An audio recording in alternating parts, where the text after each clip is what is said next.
এই সেই রিপোর্ট যার জন্য আমাকে ৪ দিন অপেক্ষা করতে হইছে।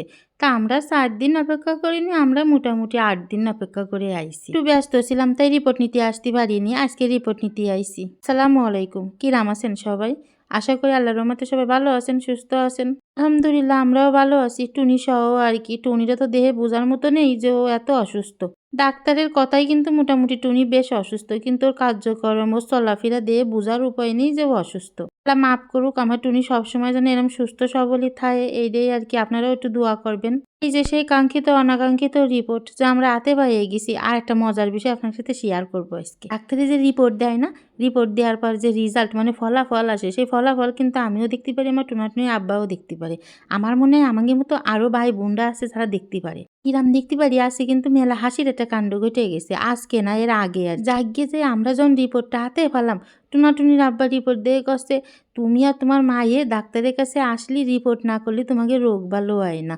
তোমাকে ডাক্তারের টাকা দিতে হবে, রিপোর্ট করতে হবে, তারপর তোমাকে রোগ বালাই ভালো হবে। মনে প্রতিবিটারাই কয়ে থাকে টাকা খরচ করার বিষয় তো যাকে যে তা রিপোর্টটা যখন হাতে পেলাম, হাতে পেয়ে দেখতেছি আমার মায়ের যা থাকার দরকার তার থেকে বেশি বেশি পয়েন্ট আছে। এটা দেখতেছে আমার টুনাটুনির আব্বা। আমার আবার ওই যে ডাক্তারে যা কয়েছে তা শুনে আমার মন খারাপ করতেছে। তা সে রিপোর্টে কম আসুক বেশি আসুক এদিকে আমি তাকাচ্ছি। টুনাটুনির আব্বা একটু বেশ খুশিই আছে যে আমার মায়ের তো ভালো আছে, সে যা থাকার কথা পরিমাণে তার থেকে বেশি বেশি আছে। মা বলে কথা, ডাক্তারে যতই কোক ভালো আছে বা রিপোর্টে যতই আসুক ভালো মন্দ, ডাক্তার একবার যখন কয়েছে টুনি মোটামুটি অসুস্থ, তার মানে টুনি মোটামুটি অসুস্থ। টুনির আব্বার কথা আমি বিশ্বাস করতে পারবো না। আমি টাকা খরচ করে ডাক্তারের কাছে আইছি, ডাক্তার যা কবে তাই। ডাক্তারের কাছে যাওয়ার আগে টুনির একটু ওজন করে নিয়ে যাবো, তো টুনিরে সোজা হয়ে দাঁড়াতে গেছি, বেকা হয়ে দাঁড়াচ্ছে। ও মোটে ওর জুত মতো দাঁড়াবে। মিটার কি আর তা শোনে? ওর জুত মতো শোনে? মিটারের জুত মতো দাঁড়াতে হবে না কন্দি? ও তা সে দাঁড়াবে না, ও ওর জুত মতো দাঁড়াবে। মেলা কষ্ট করে দাঁড়াই ঠাড়াই দিয়ে ওজনটা কোনো রকম নিলাম। এ মায়ালো জম্মের মতো, কোনো কিছু না করলে তার হ্যাঁ করানো যায় না। তো না, খানিকটা আন্দাজে কিন্তু ওজন করাই নিলাম মায়ের। আন্দাজে ওজন করানো ছাড়া তো কোনো উপায় নেই। মায়ে তো সে সোজা হয়ে দাঁড়াবে না। সোজা হয়ে না দাঁড়ালে কি সঠিক ওজন আসে কন?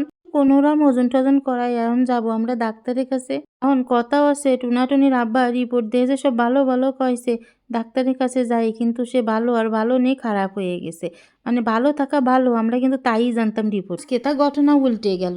বেশি থাকলে যে ভালো জানতাম, বেশি থাকলেও খারাপ, কম থাকলেও খারাপ, বেশি থাকলেও খারাপ। আজকে সেটাই আর কি বুঝতে পারলাম। আমরা যে মুহূর্তে ঢুকবো ডাক্তারের ঘরে, সেই মুহূর্তে কিন্তু আরেকজন ইমার্জেন্সি রুগী চলে আসে। তার নাই রাস্তায় বমি হয়েছে। এখন আমার আইসে কাছে জাফা একটু দেরি করেন, এই যে রুগীরা যাবে রাস্তায় বমি করেছে, আপনি যদি অনুমতি দেন তাহলে যাবে নাই যাবে না। যাই হোক, আমি তো একজন মা, আবার একজন মানুষ। সে যখন রাস্তায় বমি করেছে বাচ্চাটা, তার সিরিয়াস অবস্থা, তাহলে আমি কি এর আমার টুনিরে নিয়ে আমি আগে যাব? আমার টুনি তো মাশাআল্লাহ আগের থেকে সুস্থ। তা ভাবলাম ঠিক আছে, সমস্যা নেই, যান আপনারা, যাবেন যান, এরপরে আমরা যাবানি। ও মা, পাশের তো একটা ভাবি হচ্ছে কি, আপা আপনি কি শিওর সে কি অসুস্থ আর নাকি আগে আগে যাওয়ার জন্য এই অভিনয়টা করেছে? তা আমি এবার করলাম আমি করতে পারতেছি না ভাই, এগে ব্যাপার স্যাপার আমি কিছু বুঝতেছি না, আমার তো কলও অসুস্থ, আমি তো তাই শুনলাম। আগে যে আমি মনেতে চালিয়েও সে ভাবিরা আগে যাক, কিন্তু আমার পরে যে ভাবি ছিল সে কিন্তু চাইনি। তা না চাই না চাইকে আজকে ভিডিও কিন্তু এই পর্যন্ত। সবাই ভালো থাকবেন। আল্লাহ হাফিজ।